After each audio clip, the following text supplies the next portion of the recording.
नमस्कार, मैं विष्णु शर्मा आप सभी का आपके ही अपने चैनल विष्णु एटीपी में हार्दिक स्वागत करता हूं। और आज हम ट्रांसलेशन करने वाले हैं हिंदी टू इंग्लिश। जी हाँ, इंग्लिश टू हिंदी हमेशा करता हूं और आपको मतलब पढ़ के सुनाता हूं, वहाँ पे ट्रांसलेशन मुंह बोली करता हूं। लेकिन यहाँ पे आप देखेंगे कि आपको रिटर्न करके दिखाने वाला हूँ, लिख के दिखाने वाला हूँ ट्रांसलेशन को आपके सामने, और किस प्रकार से लिखना है, ट्रांसलेशन कैसे करना है, कैसे पता चलेगा पास्ट टेंस है, कब हमें सेकंड फॉर्म का यूज़ करना है, हैड हैव का यूज़ कब हो रहा है, क्या हो रहा है। यदि आता है सेंटेंस तो आपको ज़रूर बताऊंगा, मतलब अच्छे से समझ आने वाला है आपको। तो लास्ट तक के बने रहेंगे। छोटी स्टोरी से लिए हूँ क्योंकि डिटेल में समझाना है। स्टोरी छोटी है और स्टोरी आप सभी जानते भी होंगे, लेकिन एक्चुअल में हमें यहाँ पर सीखना क्या है, हमें यहाँ पर सीखना है ट्रांसलेशन। तो लेट नहीं करते, स्टार्ट करते हैं आज की ट्रांसलेशन, आज की स्टोरी जिसका टाइटल है असली माँ। तो असली माँ को हम इंग्लिश में क्या बोलेंगे, द रियल मदर। ठीक है, असली माँ यानी रियल मदर। द का यूज़ इसलिए कर रहे हैं क्योंकि भाई ये हमारे जो स्टोरी है इसमें इनका मेन कैरेक्टर है। तो जो भी इस कैरेक्टर के नेम है और जो वीआईपी पर्सन होते हैं, जो मेन लीड रोल में होते हैं स्टोरी या मूवी में, तो हम वहाँ पे क्या करते हैं, द का यूज़ करते हैं। तो असली माँ तो रियल मदर भी लिख सकते हैं, लेकिन यहाँ पे द रियल मदर का यूज़ करेंगे हम। तो द लगाएंगे यहाँ पे, ठीक है। द असली को हम लिखते हैं रियल। अभी आर छोटा होना था क्योंकि ये जो स्टार्टिंग में है, लेकिन मैं रियल को बड़ा लिख रहा हूँ आर को। और माँ को बोलते हैं मदर, ठीक है। तो MOTHER। क्लियर हो गया, द रियल मदर। अब यहाँ पे क्या है, मैं थोड़ा सा क्लियर लिखूंगा, एकदम कर्सिव में नहीं लिखूंगा, थोड़ा छोड़ छोड़ के धीरे धीरे, ताकि थोड़ा आपको समझ भी आए, ठीक है। द रियल मदर यानी असली माँ। अब देखते हैं ट्रांसलेशन। एक बार दो महिलाओं में से, ठीक है, में एक छोटे बच्चों को लेकर झगड़ा हुआ। अब इतना लंबा सेंटेंस, अब इसे कैसे बनाएं, तो चलिए छोटा छोटा करके देखते हैं। एक बार, तो एक बार यानी होता है वंस। क्या होता है, वंस। तो हम लिखेंगे वंस। तो वंस का स्पेलिंग होता है ONCE, ठीक है। तो हम यहाँ पे लिखेंगे वंस, ठीक है। समझ आ रहा है इतना, ठीक है। एक बार क्लियर हो गया। दो महिलाओं में, दो महिलाओं, तो दो का हो गया टू, TWO, टू। महिलाओं, तो भाई महिला को तो वुमन बोलते हैं, हम क्या बोलते हैं, वुमन, ठीक है। WOMAN वुमन होता है। लेकिन महिलाओं, एक से ज़्यादा यदि महिला है, औरत है, तो हम वहाँ पे विमेन बोलते हैं उसको, ठीक है। स्पेलिंग में बस अंतर क्या है, WOMAN वुमन होता है, लेकिन जब हम WOMEN लिखते हैं तो सब विमेन बोलते हैं। क्या बोलते हैं, विमेन। भाई ये अब इंग्लिश है, आप सभी को पता है, अलग अलग जिस प्रकार से रूल है वैसे ही हमें पढ़ना पड़ेगा। तो हम जब एक से ज़्यादा महिलाएं तो विमेन लिखेंगे। तो विमेन लिखने के लिए भी स्पेलिंग वही है, केवल ए की जगह ई का यूज़ करते। देखिए अभी आपको समझ आ जाएगा। महिलाओं तो हम लिखेंगे विमेन, लेकिन स्पेलिंग वही होगा, बस ए की जगह ई होगा। देखिए ये हो गया M। अब यदि एक औरत होती तो AN लिखते हैं, लेकिन बहुत सारी महिलाएं हैं तो हम EN लिखेंगे। यानी एक से ज़्यादा है, दो या दो से ज़्यादा, तो हम वहाँ पे विमेन लिखेंगे। भाई इसे वुमेन ऐसे पढ़ सकते हैं आप लोग, लेकिन सही उच्चारण इसका विमेन ही होता है, ठीक है। आप चाहे तो नेट में भी सर्च कर सकते हैं, विमेन। क्लियर हो गया, वुमेन एक औरत, विमेन एक से ज़्यादा। वंस टू विमेन, एक बार दो महिलाएं, ठीक है। में एक छोटे बच्चे को लेकर झगड़ा हुआ। तो झगड़ा हुआ, कुछ चीज़ हुआ, दिया, लिया, गया, इस प्रकार से यूज़ करते हैं हम। तो वहाँ पे हम क्या करते हैं, हैड का यूज़ करते हैं। कुछ चीज़ हुआ था, ठीक है। तो झगड़ा हुआ था ऐसे होगा, लेकिन झगड़ा हुआ में भी मतलब वही हो रहा है, तो हम यहाँ पे क्या करेंगे, हैड का यूज़ करेंगे। वंस टू वुमेन हैड, क्योंकि हेल्पिंग वर्ब का यूज़ करते हैं। सब्जेक्ट ये हो गया वुमेन, सॉरी विमेन, ये अपना सब्जेक्ट हो गया। उसके बाद हेल्पिंग वर्ब लगाते तो हेल्पिंग वर्ब का हैड का यूज़ हो, क्योंकि हुआ, दिया, लिया, जैसे मैंने बताया था। क्लियर है। वंस टू वुमेन हैड, क्या हुआ था, झगड़ा हुआ था। तो इसके बाद वर्ब को लिखते हैं, helping verb, subject, helping verb, उसके बाद कौन सा वर्ब, कौन सा कार्य हो रहा है। तो झगड़ा हुआ, तो झगड़ा को हम क्या बोलते हैं, क्वेरल। क्या बोलते हैं, क्वेरल। तो क्वेरल के लिए हम क्या करते हैं, QU, ठीक है, QUARR, क्वार हो गया, और यहाँ पे EL, तो ये हो गया आपका क्वारल। ऐसे थोड़ा तोड़ तोड़ के बनाएंगे, क्वारल। क्वारल यानी होता है झगड़ा। तो यहाँ तक क्लियर हो गया। और क्या हुआ, छोटे बच्चे को लेकर, छोटे बच्चे को लेकर, तो ओवर का यूज़ करेंगे। किसी को लेकर, किसी के ऊपर, तो हम ओवर का यूज़ करेंगे, ओवर, ठीक है, ओवर। और किसे, एक छोटा बच्चा, तो बस एक के लिए हम अ का यूज़ करते हैं, अ। छोटा बच्चा, तो छोटा यानी स्मॉल, ठीक है, स्मॉल। और बच्चा, बच्चे, उसको हम बेबी बोलते हैं।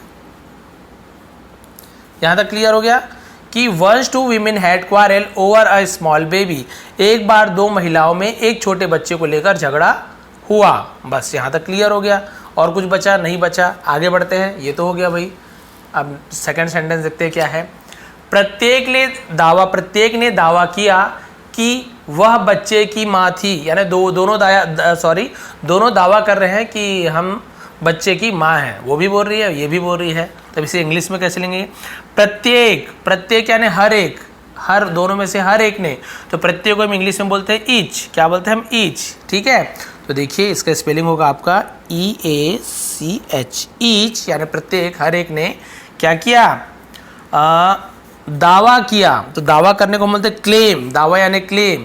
लेकिन किया, दावा किया तो पास्ट टेंस में किया दावा, तो क्लेम के बाद हम क्या करेंगे? ED जोड़ देंगे, क्लेम सेकेंड फॉर्म। तो देखिए क्लेम का स्पेलिंग होता है, ये हो गया आपका क्लेम। ठीक है, क्लेम यानी दावा, लेकिन किया बोल रहा है, पास्ट टेंस दावा किया, तो हम केवल क्या करेंगे? ED जोड़ देंगे, सेकेंड फॉर्म। क्लेम का सेकेंड फॉर्म क्लेम्ड होता है। तो बस ईच क्लेम, प्रत्येक ने दावा किया। इतना लंबा सेंटेंस का 2 में कंप्लीट हो गया। इंग्लिश में ये भी ईजी होता है, लंबा सेंटेंस छोटे से बन जाता है। प्रत्येक ने दावा किया, ईच क्लेम। अब क्या दावा किया? की। तो भाई की के लिए हम दैट का यूज़ करते हैं, आप सभी को पता है। दैट, की के लिए हम दैट का यूज़ करेंगे। दैट वह बच्चे की माँ थी, तो वह के लिए हम शी का यूज़ करेंगे, शी। अब इसके बाद हेल्पिंग वर्ब का यूज़ करते हैं। ठीक है, वॉज, वर, हैड, हैव। तो क्या आएगा यहाँ पे? हेल्पिंग वर्ब थी को हम बोलते हैं वॉज, तो सी के साथ वॉज। सी वॉज, वह थी बच्चे की माँ। तो बच्चे के लिए हम क्या यूज़ करेंगे? मैंने आपको पहले बताया था कि हम इसे यूज़ करते हैं मदर ऑफ द बेबी। क्या बोल देंगे? मदर ऑफ द चाइल्ड, ऐसे बोल सकते हैं, बेबी या फिर चाइल्ड। तो हम मदर ऑफ द, मदर, ठीक है, ऑफ द चाइल्ड, CHILD। ठीक है, तो ये हो गया आपका चाइल्ड। अब यहाँ पे हम देखते हैं कि वो क्या थी? Mother child. यहाँ तक क्लियर हो गया? She was mother of the child. यहाँ ठीक है। द क्यों लिखे? दी क्यों नहीं लिखे? भाई दी हम क्या करते हैं, जब जैसे स्टार्टिंग में क्या होता है, जो हमारे वोवेल्स होते हैं AEIOU, जैसे उच्चारण जो होता है आ ई ई, इस प्रकार से इंग्लिश में तो हम वहाँ पे दी का यूज़ करते हैं, द नहीं बोलते। और बाकी AEIOU और जो भी वॉवेल को छोड़कर हम वहाँ पे क्या करते हैं? द का यूज़ करते, द बोलते हैं। इसी को दी बोल देते हैं, इसी को द बोल देते हैं। तो यहाँ तक तो क्लियर हो गया आपको हर एक चीज़ कि each claim that she was mother of the child, प्रत्येक ने दावा किया कि वह बच्चे की माँ थी। क्लियर हो गया? आगे बढ़ते हैं। छोटी स्टोरी है, डिटेल में चलेंगे। उन्हें एक न्यायाधीश के सामने लाया गया। न्यायाधीश यानी जज होता है, लेकिन पहली बार आपको समझाना था, इसलिए मैंने शुद्ध हिंदी में लिख दिया। उन्हें एक न्यायाधीश के सामने लाया गया। ठीक है, तो हम इसे क्या बोलेंगे? उन्हें। तो उन्हें के लिए हम दे का यूज़ करते हैं, दे। ठीक है, THEY, दे। और लाया गया, तो भाई उन्हें, यदि एक होता तो हम वॉस का यूज़ करते, उन्हें एक से ज़्यादा है तो वॉस की जगह हम वर का यूज़ करेंगे। ठीक है, वर लाया गया था, इस टाइप से। ठीक है, तो दे वर। और ये हो गया सब्जेक्ट हो गया, ये हो गया आपका हेल्पिंग वर्ब हो गया। फिर हम यूज़ करते हैं वर्ब का, वर्ब यानी काम। ठीक है, क्या काम हुआ? तो लाया गया। तो लाना को ब्रिंग यानी लाना होता है, ब्रिंग। लेकिन पास्ट टेंस है, लाया गया था, लाया गया, तो पास्ट टेंस में ब्रिंग का हमें सेकंड फॉर्म लिखना पड़ेगा। जैसे वहाँ पे क्लेम का हमने क्लेम्ड लिखा ना, वैसे ब्रिंग का सेकंड फॉर्म क्या होता है? ब्रिंग्ड नहीं लिख देंगे, ब्रिंग का सेकंड फॉर्म होता है ब्रॉड। अब आप बोलेंगे सर ये हमें कैसे पता चलेगा? तो भाई मैंने वीडियो बनाई हुई है कि उसके तीनों फॉर्म के ऊपर बहुत सारे मैंने वर्ब दिए हैं, सबका फॉर्म लिखा हुआ है, तीनों फॉर्म। तो थोड़ा सा याद तो करना ही पड़ेगा। तो दे वर, ब्रिंग का ब्रॉड हो जाएगा। चलिए ब्रॉड लिखते हैं, BROUGHT,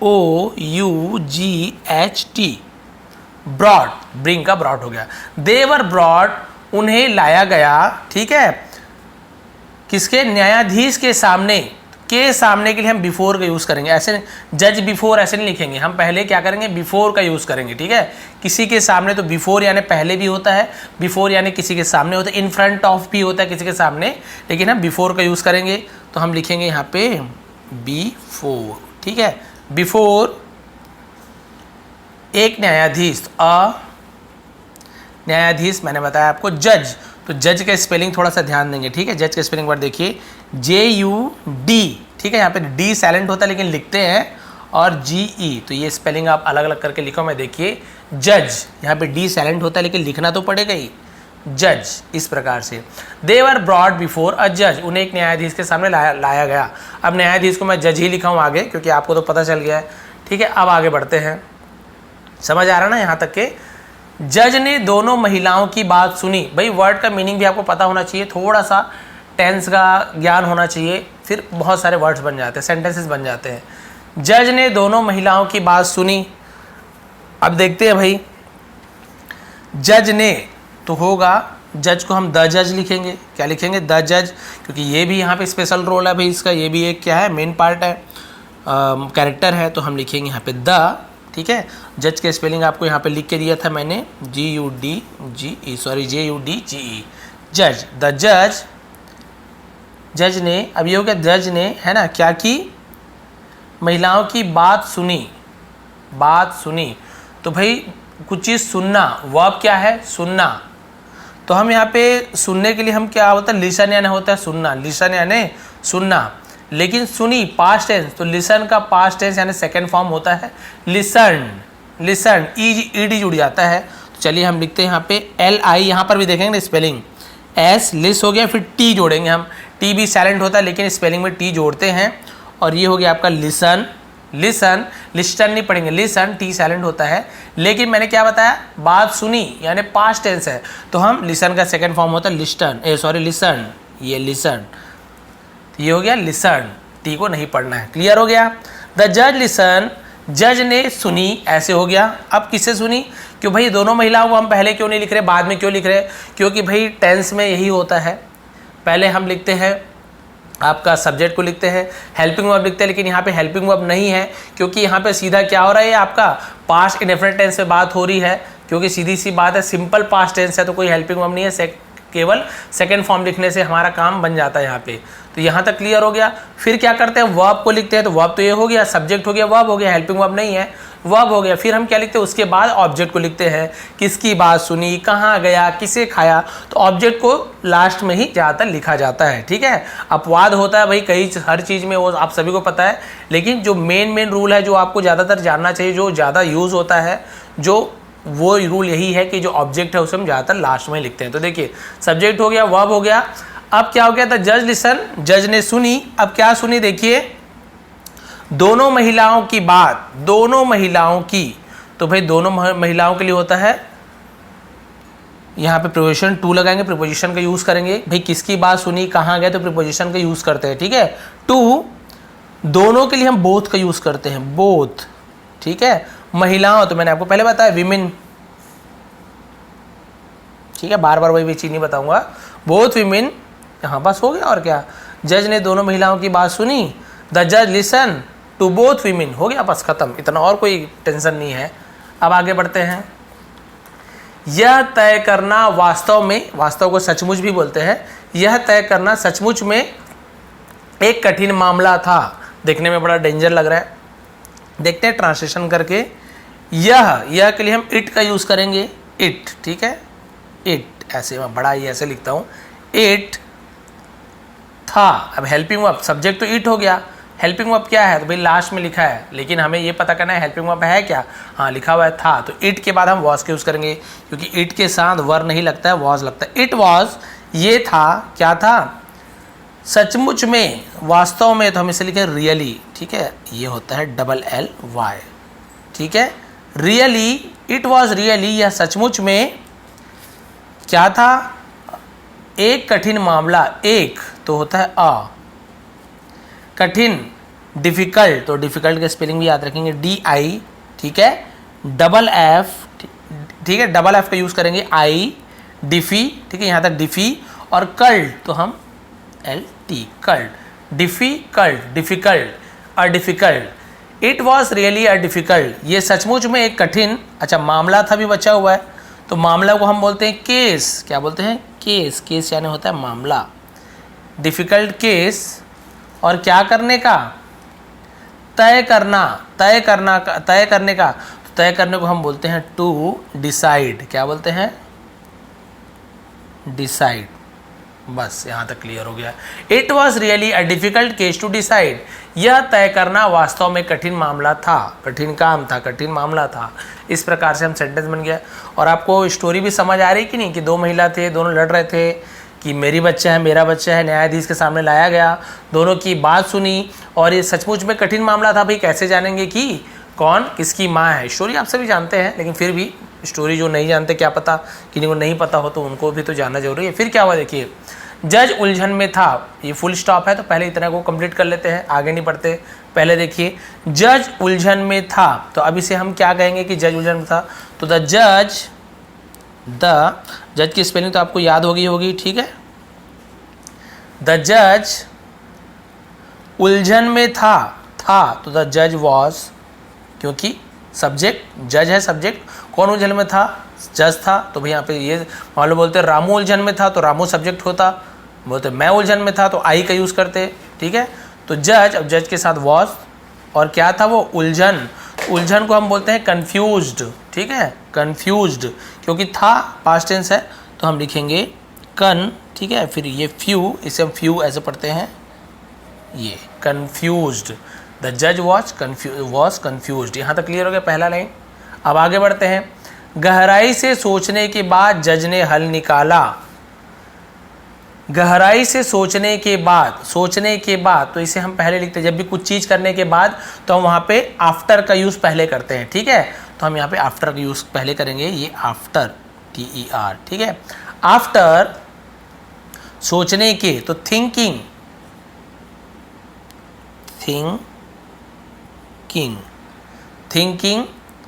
गहराई से, आफ्टर थिंकिंग, तो गहराई से हम बोलते हैं डीपली, क्या बोलते हैं?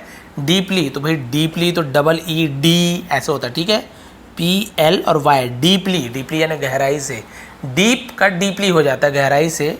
बस यहाँ तक पूर्ण विराम हो गया। आफ्टर थिंकिंग डीपली, गहराई से सोचने के बाद, अच्छा अभी और बचे हैं, यहाँ पे कॉमा आ जाएगा। जज ने हल निकाला, जज ने, तो फिर लिख लो द जज, ठीक है, द जज निकाला, तो भाई कुछ निकालना, खोज निकालने को हम फाउंड आउट बोलते हैं, क्या बोलते हैं? फाइंड यानी खोजना होता है, लेकिन खोज निकाला पास्ट टेंस में हम फाउंड का यूज़ करें, फाउंड आउट, कोई चीज़ बाहर निकालना, खोज निकालना, तो फाउंड आउट का यूज़ करते हैं, ठीक है। द जज फाउंड आउट, जज ने बाहर निकाला, क्या निकाला? हल निकाला। तो हल को हम बोलते हैं द सॉल्यूशन, ठीक है, सॉल्यूशन, ये हो गया सॉल्यूशन। हाँ, यहाँ पे ये वाला TION का यूज़ होगा, सॉल्यूशन, ठीक है, सॉल्यूशन यानी होता है हल। यहाँ तक क्लियर हो गया आपको पूरा। यहाँ पे देखिए, द जज was confuse after thinking deeply, the जज फाउंड आउट द सॉल्यूशन। जज उलझन में था, गहराई से सोचने के बाद जज ने हल निकाला। अब देखते हैं क्या हल निकाला। बस इसके बाद एक पेज और है, फिर हो जाएगा। उसने अपने एक आदमी को आदेश दिया, ठीक है, छोटा सेंटेंस ले लेते हैं। तो उसने के लिए हम ही का यूज़ करते हैं। अब क्या किया उसने? आदेश दिया, तो ऑर्डर्ड, ठीक है, ऑर्डर यानी आदेश देना, और ऑर्डर्ड यानी दिया, तो हम यहाँ पे लिखेंगे और डर, ठीक है, और डर। लेकिन इसके बाद हम क्या करने वाले? ऑर्डर्ड, ED भी जोड़ेंगे। क्यों जोड़ेंगे? आदेश दिया, पास्ट टेंस हो गया, ही ऑर्डर्ड, उन्होंने आदेश दिया या उसने आदेश दिया। क्या आदेश दिया? अपने एक आदमी को, तो हम उसे बोलते हैं वन ऑफ हिज मैन, ठीक है, वन ऑफ हिज मैन। अभी हम मैन का क्यों MEN का यूज़ क्यों कर रहे हैं? MAN मैन का यूज़ क्यों नहीं किए? क्योंकि अपने एक आदमी को यानी बहुत सारे आदमी में से एक को, तो वन ऑफ हिज मैन मतलब बहुत सारे आदमी में से एक आदमी को, इसलिए हम वन ऑफ हिज मैन का यूज़ कर रहे हैं। और एक आदमी है तो फिर MAN का यूज़ करेंगे। लेकिन आदमियों में से एक आदमी को, भाई इसका मतलब वही है, अपने एक आदमी को, तो वन ऑफ हिज मैन, अपने एक आदमी को क्या किया? आदेश दिया। तो ये तो हो गया, he ordered one of his man. Clear हो गया यहाँ तक के? अब आगे बढ़ते हैं, क्या ऑर्डर दिया नीचे देख लेते हैं। बच्चे को 2 हिस्सों में काट दो, ये ऑर्डर दिया, ये आदेश दिया, ठीक है। तो बच्चे को 2 हिस्सों में काट दो, तो भाई हम यहाँ पे कट द चाइल्ड, बच्चे को काट दो, तो हम क्या लिखेंगे? कट द चाइल्ड, ED, ठीक है, child, cut the child, sorry child, cut the child. और क्या करो, दो हिस्सों में काट दो, कट द चाइल्ड, ये तो काट दो, लेकिन दो हिस्सों में, तो हम इसको क्या बोलते हैं, इनटू टू पार्ट्स, क्या बोलेंगे हम, इनटू, ये टू अलग है, ठीक है, प्रिपोजिशन वाला, into two parts, to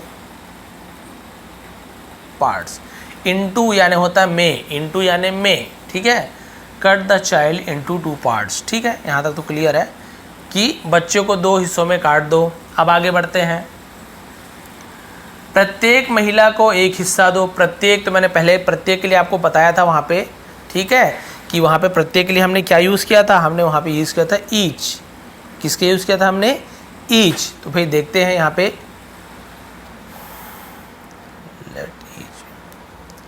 each women have one part, एक एक हिस्सा दे दो, प्रत्येक महिला को एक हिस्सा दो। तो यहाँ पे होगा दे दो, किसी कुछ चीज़ दे दो तो हम लेट का यूज़ करते हैं, किसका, लेट, ठीक है, लेट, जाने दो, दे दो, तो हम वहाँ पे लेट का यूज़ करेंगे प्रत्येक महिला को। तो मैंने प्रत्येक के लिए ईच का यूज़ किया था, ईच है ना, तो यहाँ पे लिखेंगे ईच वुमेन, सॉरी विमेन, क्योंकि सॉरी महिला लिखा हुआ है तो हाँ वुमन का यूज़ होगा, लेट ईच वुमन, ठीक है, एक हिस्सा दे दो, तो एक हिस्सा को हम बोलते हैं हैव, देना, ठीक है, one part, one part, let each woman have one part, प्रत्येक महिला को एक हिस्सा दो। इस प्रकार से हैव वन पार्ट यानी एक हिस्सा रखने दो, एक हिस्सा उसे दे दो, तो वहाँ पे हैव का यूज़ करते हैं। और दो, लेट, जाने दो, देने दो, इस प्रकार के हम लेट का यूज़ करते हैं। Let each woman have one part, प्रत्येक महिला को एक हिस्सा दे दो। अब आगे बढ़ते हैं, फिर क्या हुआ देखिए, जज का आदेश सुनकर महिलाओं में से एक ने जोर से चिल्लाकर कहा, जज का ऐसा आदेश सुनकर, तो इसे हम क्या बोलेंगे, ऑन हियरिंग, ठीक है, सुनकर को हम क्या बोलते हैं, ऑन हियरिंग। तो हम चलो लिख देते हैं यहाँ पे, ऑन हियरिंग यानी होता है सुनकर, तो हियरिंग के स्पेलिंग देखिए, ये हो गया हियर, ठीक है, यहाँ तक हियर हो गया, और इंग को जोड़ दीजिए, ऑन हियरिंग, इस प्रकार से तोड़ तोड़ के आप लिख सकते हैं। ऑन हियरिंग किसे सुनकर, जज का ऑर्डर, तो हम लिखेंगे द जज का, तो जज का बॉयज़, डॉक्टर्स, तो हम अपॉस्ट्रोफी वाला यूज़ करते हैं, तो ऐसे यूज़ करेंगे, पहले लिख लीजिए जज लिख लीजिए, ठीक है, जज। अब लेकिन हम जज का, तो हम ये अपॉस्ट्रोफी लगाते हैं और एस का यूज़ करते हैं, ऐसे अपॉस्ट्रोफी एस, जजेस, जजेस, जज का, इस प्रकार से। ऑन हियरिंग द जजेस ऑर्डर, आदेश लिखा हुआ है तो ऑर्डर, ठीक है, महिलाओं में से एक ने जोर से चिल्लाकर कहा, महिलाओं में से, तो वन ऑफ द वीमेन ऐसे यूज़ करेंगे, one of the women, one of the women, महिलाओं में से एक ने, ठीक है, क्या कहा, जोर से चिल्लाकर कहा, तो चिल्लाने को हम बोलते हैं स्क्रीम्ड, क्या बोलते हैं हम, स्क्रीम्ड। तो भाई स्क्रीम्ड के स्पेलिंग देखिए, स्क्रीम्ड, इस प्रकार से होगा स्क्रीम्ड, स्क्रीम्ड आउट, जोर से चिल्लाने को स्क्रीम्ड आउट बोलते हैं, ठीक है। और क्या किया, जोर से, जोर से को हम बोलेंगे लाउडली, क्या बोलेंगे, लाउडली, तो लाउडली के स्पेलिंग देख लीजिए, लाउडली, हाँ ठीक है, लाउडली, जोर से चिल्लाकर कहा, एंड सैड, ठीक है, कहा और कहा, या फिर एंड सैड, या फिर केवल सैड भी लिख सकते हैं, ठीक, यहाँ तक क्लियर हो गया।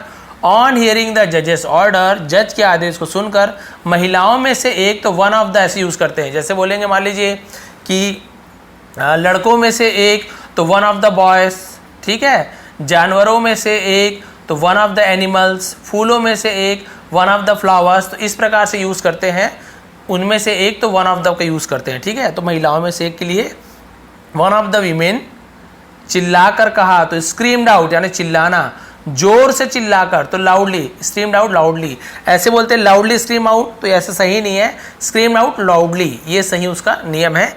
और कहा या फिर कहा, तो एंड सैड, या फिर केवल सैड लिखेंगे तो भी चलेगा, और कहा या कहा, क्या कहा देखिए, अब भाई राजा ने तो बोल दिया कि दोनों को, बच्चे को दो टुकड़े में काट दो और दोनों माह में क्या कर दो, इसे बच्चे को बांट दो, दे दो, तो फिर वो चिल्लाकर उसने क्या कही, उसके आदेश को सुनकर एक महिला ने हे प्रभु दया करो, तो दया को हम बोलते हैं मर्सी, क्या बोलते हैं, मर्सी। तो भाई देखिए मर्सी की स्पेलिंग देखेंगे आप CY, ठीक है, मर्सी ऐसे बोलते हैं, मर्सी यानी दया करना। हे प्रभु तो योर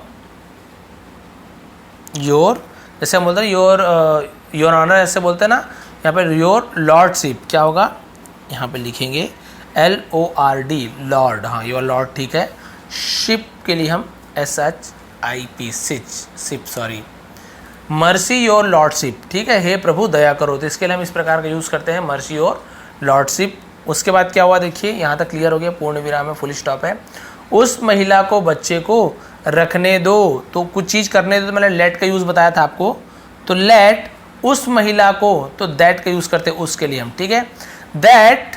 और महिला, तो एक महिला तो हम वीमेन लिखेंगे कि वुमन लिखेंगे, जी हाँ वुमन लिखेंगे, ठीक है, तो वुमन, लेट दैट वुमन उस महिला को, ठीक है, दे दो, रखने दो, क्या करने दो, हैव द बेबी, रखने दो को हम हैव द बेबी बोलते हैं, ठीक है। तो यहाँ पे लिख देता हूँ हैव द बेबी, या फिर आप चाइल्ड भी लिख सकते हैं, ठीक है। यहाँ तक क्लियर हो गया, बस हो गया कि हे प्रभु दया करो, मर्सी योर लॉर्डशिप, उस महिला को बच्चे को रखने दो, let that woman have the baby, बच्चे को रखने दो, इस प्रकार से होगा।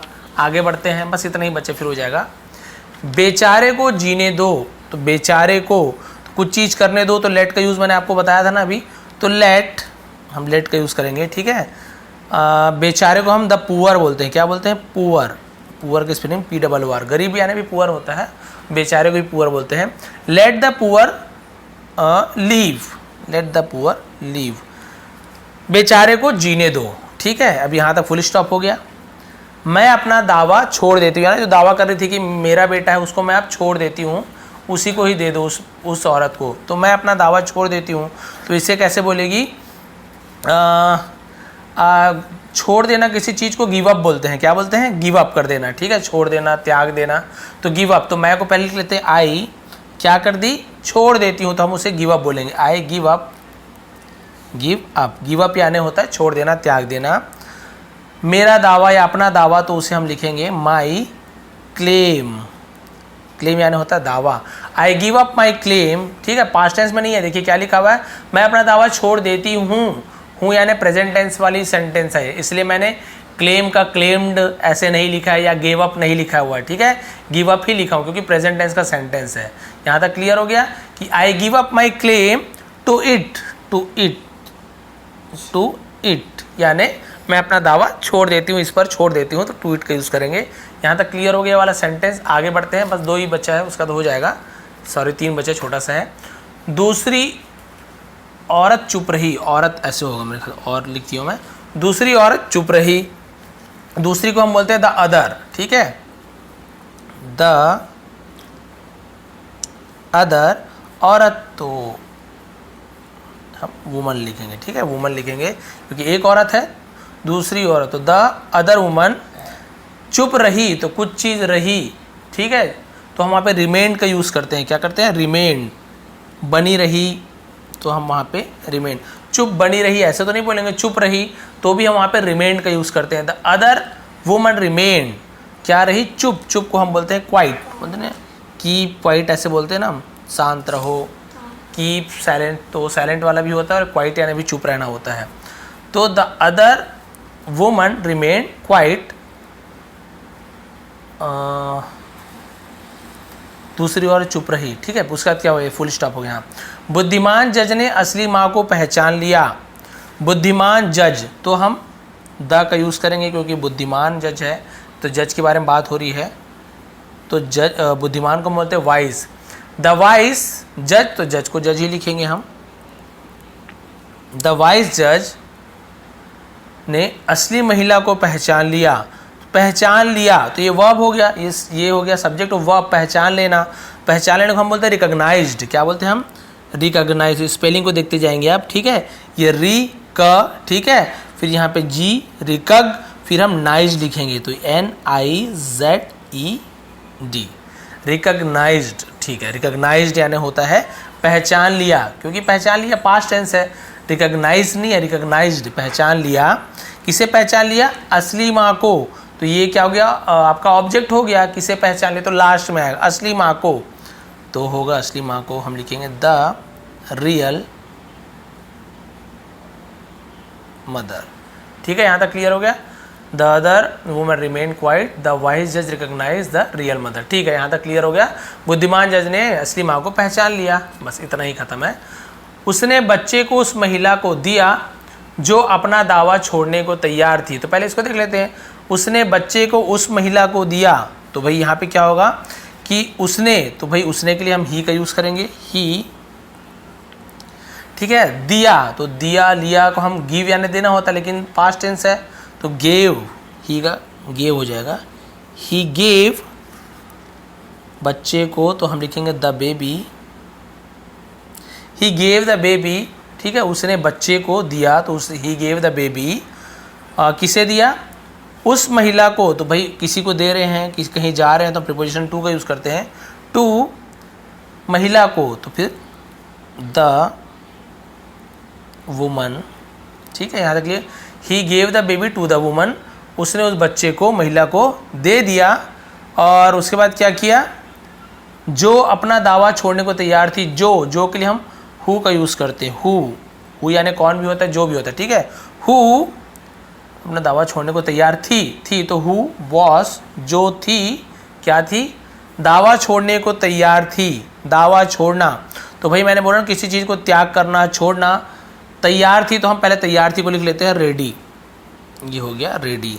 हु वॉज रेडी, जो तैयार थी, क्या करने तैयार थी, दावा छोड़ने को, तो दावा छोड़ने को, तो to give up, give up, give up दावा, तो अपना दावा, तो अपना के लिए हम हर का यूज़ करेंगे, हर, क्योंकि महिला है, पुरुष होता तो हम वहाँ पे क्या लिखते, हिस लिखते, महिला है तो हर लिखेंगे। हर दावा तो आप सभी को बताया था मैंने, क्या था, क्लेम, वहाँ पे क्लेम्ड लिखे थे, लेकिन क्योंकि वहाँ पे क्या था, वर्ब के रूप में, उसके रूप में यूज़ किए थे हमने, और यहाँ पे दावा नाउन के रूप में यूज़ कर रहे हैं। Who was ready to give up her claim. ठीक है, यहाँ तक क्लियर हो गया कि जिसने क्या किया, अपना दावा छोड़ने को तैयार थी।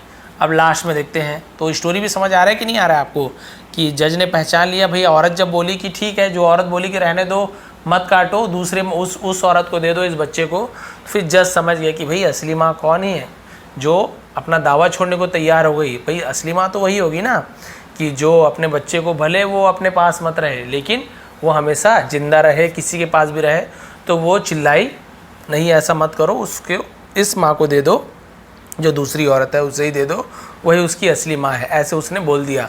तब बुद्धिमान जो जज थे वो जान गए, और उसने किसे दे दिया, जो दावा छोड़ने को तैयार थी, जो माँ ने ऐसे कहा, जो चिल्लाई थी माँ, उसे उसने बच्चे को दे दिया। और क्या किया, उन्होंने दूसरी महिला को जेल भेज दिया। भाई उसने झूठ बोला था, भाई झूठ बोला, धोखा दिया, तो उसकी सज़ा तो जेल होगी ना। तो यहाँ पे होगा उन्होंने, तो भाई ही, अब वर्ब का यूज़ करते हैं, दूसरी महिला को तो लास्ट में आ जाएगा। उन्होंने जेल भेज दिया, भेज दिया ये होता है वर्ब, तो इसके बाद हम वर्ब का यूज़ करेंगे। तो भेजना को होता है सेंड, यानी भेजना, सेंड, लेकिन भेज दिया पास्ट टेंस है, तो सेंड का सेंट हो जाता है, सेंड। और यही सेंड भेजना, तो डी का यूज़ सेंड।